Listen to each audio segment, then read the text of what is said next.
Dans le chapitre 23 de l'évangile de Matthieu, nous pouvons lire le passage où Jésus dénonce le péché d'hypocrisie religieuse. Il démontre que beaucoup sont comme des tombeaux blanchis. Ils paraissent beaux de l'extérieur, mais à l'intérieur ils sont pleins d'ossements, d'hommes morts. Matthieu 23, 27. De même, Jésus a déclaré que cela paraisse juste aux yeux des hommes, mais à l'intérieur ils sont pleins d'hypocrisie et d'injustice. Matthieu 23, 28. Ces accusations peuvent transpercer nos cœurs et notre conscience. Les paroles de Jésus-Christ nous révèlent que la bonté extérieure ne suffit pas. Notre vraie nature est mauvaise aux yeux de Dieu. Je pense que quelqu'un peut nous voir comme une personne de bien, mais Dieu voit notre cœur et nous connaît mieux. Le juge tout-puissant peut nous déclarer coupables et nous condamner.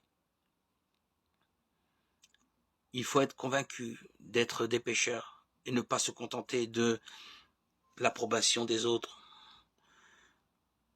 ou ce qu'ils pensent de nous. Nous ne croyons pas être parfaits ou sans faille humaine.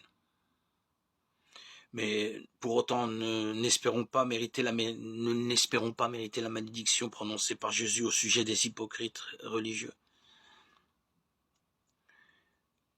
Comprenons bien que Dieu voit nos cœurs.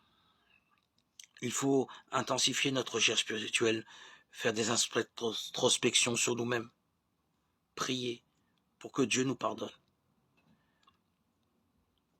Nous sommes séparés de Dieu si nous ne nous observons pas nous-mêmes.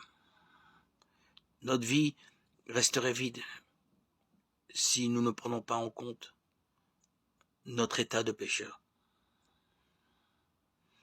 Il nous faut supprimer la barrière entre Dieu et nous et recevoir le pardon de nos péchés.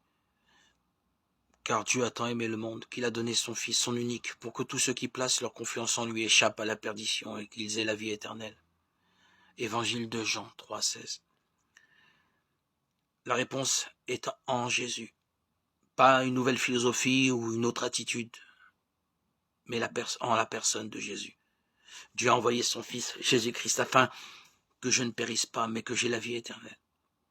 Quand Jésus est mort sur la croix, il a supporté le châtiment pour les péchés que j'avais commis, pour lesquels j'aurais dû légitimement être puni. Il a souffert à ma place, il s'est substitué à moi. Maintenant que je décide de me détourner de mes péchés et que je place ma confiance en Jésus-Christ, la barrière entre Dieu et moi est supprimée automatiquement. Et ainsi je peux avoir une relation véritable avec Dieu.